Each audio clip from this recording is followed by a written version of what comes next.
ಧರ್ಮಸ್ಥಳದ ಹೆಸರನ್ನ ಬಳಸ್ತಾ ಇದ್ದೀರಿ. ಸೌಜನ್ಯ ಅವರ ಹೆಸರನ್ನ ತಗೊಂಡು ಅದನ್ನ ಧರ್ಮಸ್ಥಳದ ಹೆಸರನ್ನ ಬಳಸ್ತಾ ಇದ್ದೀರಾ ಅಂತಂದ್ರೆ ಧರ್ಮಸ್ಥಳದ ಹೆಸರನ್ನ ತಗೊಳ್ತಾ ಇದ್ದೀರಿ. ಇನ್ನು ಕೆಲವು ಕೆಲಸ ಬರದ ಜನಗಳಿಗೆ ಒಂದ್ ಹೆಣ್ಣಿಗೆ ಅನ್ಯಾಯ ಆಗೈತಿ ಅಂತ ಹೇಳಕ್ಕಿಂತ ಮುಂಚೆಗೆ ಅವರಿಗೆ ಧರ್ಮಸ್ಥಳನ ಊರೇ ದೊಡ್ಡದಾಗ ಹೋಗೈತಿ.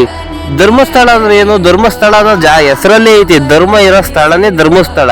ಧರ್ಮ ಅಂದ್ರೆ ನ್ಯಾಯ ನೀತಿ ಇವೆಲ್ಲ ಸೇರಿ. ಈಗ ಅದೇ ಊರಲ್ಲಿ ಹುಟ್ಟು ಬೆಳೆದಿರೋ ಆ ಹುಡುಗಿಗೆ ನ್ಯಾಯ ಸಿಕ್ಕೈತಾ? ಧರ್ಮವಾಗಿ ನ್ಯಾಯ ಸಿಕ್ಕೈತಾ? ಇದೆಲ್ಲ ಪ್ರಶ್ನೆ ಮಾಡ್ತಾ ಇಲ್ಲ. ಇವ್ರಿಗೆ ಸಮೀರ್ ಅವ್ರು ಹೇಳಿರೋದು ಒಂದ್ ಹೆಣ್ಣಿಗೆ ಅನ್ಯಾಯ ಆಗೈತೆ ಅಂತ ಹೇಳ್ತಾನೆ ಇರೋದೇ ಹೊರತು ಧರ್ಮಸ್ಥಳದ ಬಗ್ಗೆ ಅವ್ರು ಯಾವತ್ತೂ ಮಾತಾಡಿಲ್ಲ. ಅವ್ರು ಮಾತಾಡಿರೋದು ಅವಕ್ಕೆ ಇರೋ ಊರು ಧರ್ಮಸ್ಥಳ ಅಂತ ಹೇಳಿ. ಅದನ್ನ ಬಿಟ್ರೆ ಇವ್ರು ಧರ್ಮಸ್ಥಳದಿರೋ ಮಂಜುನಾಥ ಸ್ವಾಮಿ ಬಗ್ಗೆ ಕೆಟ್ಟದಾಗ ಮಾತಾಡೋನೆ ಇವನು ಮುಸ್ಲಿಮು. ಇವೆಲ್ಲ ಏನ್ ಕಿತಾಪತಿ ಎತ್ಕೊಂತೀರಾ ಅಂತಂದ್ರೆ ನಿಮ್ಮಂತ ತಿಕ್ಕಲ್ ನನ್ನ ಮಕ್ಕಳು ಯಾರು ಇಲ್ಲ ಅಂತ ನಮಗೆ ಬಾಯಲ್ಲಿ ಬರುತ್ತೈತಿ. ಬಟ್ ಹೇಳಕ್ ಆಗ್ತಿಲ್ಲ ಅಷ್ಟೇ. ನನಗೆ ಧರ್ಮಸ್ಥಳದ ಬಗ್ಗೆ, ಧರ್ಮಸ್ಥಳ ದೇವಸ್ಥಾನದ ಬಗ್ಗೆ ಕೆಡದಾಗ ಮಾತಾಡಿದ್ ನಂಗೆ ಇಷ್ಟ ಆಗಿಲ್ಲ. ನೀನು ಈ ಭೂಮಿ ಮೇಲೆ ಹುಟ್ಟಿದ್ದು ನಮಗೂ ಇಷ್ಟ ಆಗ್ಲಿಲ್ಲ. ಅದ್ರ ಬಗ್ಗೆ ಮಾತಾಡಿದ್ ನಂಗೆ ಇಷ್ಟ ಆಗಿಲ್ಲ. Don't come to temples.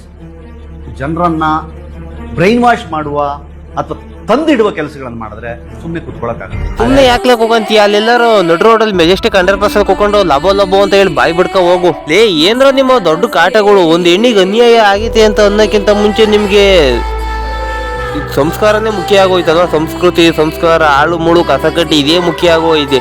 ನಿಮ್ಮನೇಲೂ ಹೆಣ್ಣು ಇದ್ದೇ ಇರ್ತಾರೆ ಅಂತ ಮಾತ್ರ ಮರೆಯಕ್ ಹೋಗ್ಬೇಡ ಅಷ್ಟೇ. ಯಾಕೆ ನಿನ್ ತಾಯಿನೋ ಹೆಣ್ಣೋ, ನಿನ್ಗೆ ಅಕ್ಕ ತಂಗಿ ಇವೆಲ್ಲ ಬಿಟ್ಟಾಕು. ನಿನ್ ಮದುವೆ ಆಗೋಳು ಒಂದ್ ಎಣ್ಣೆ, ಅವಳಿಗೂ ಅದೇ ಕೇಸ್ ಆಗಿದ್ರೆ ಸುಮ್ಕಿರ್ತೀಯ? ಈಗ ಇಲ್ಲಿ ನಡೀತಾ ಇರೋ ಮ್ಯಾಟ್ರ್ ಏನಂತ ಅಂದ್ರೆ ಧರ್ಮಸ್ಥಳಗಿರೋ ಮಂಜುನಾಥ ಸ್ವಾಮಿ ಮೇಲೆ ನಿಜವಾಗ್ಲೂ ಅಲ್ಲವೇ ಅಲ್ಲ ಈಗ ನಡೀತಾ ಇರೋ ವಿಷಯ.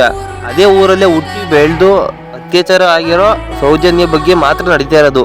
ನೀವು ಆ ಕೇಸು ಎತ್ರಿ ಅಂತಂದ್ರೆ ಅದು ಬಿಟ್ಟು ಬೇರೆಯಲ್ಲೇ ಎತ್ಕೊಂತ ಇದ್ದೀರಾ.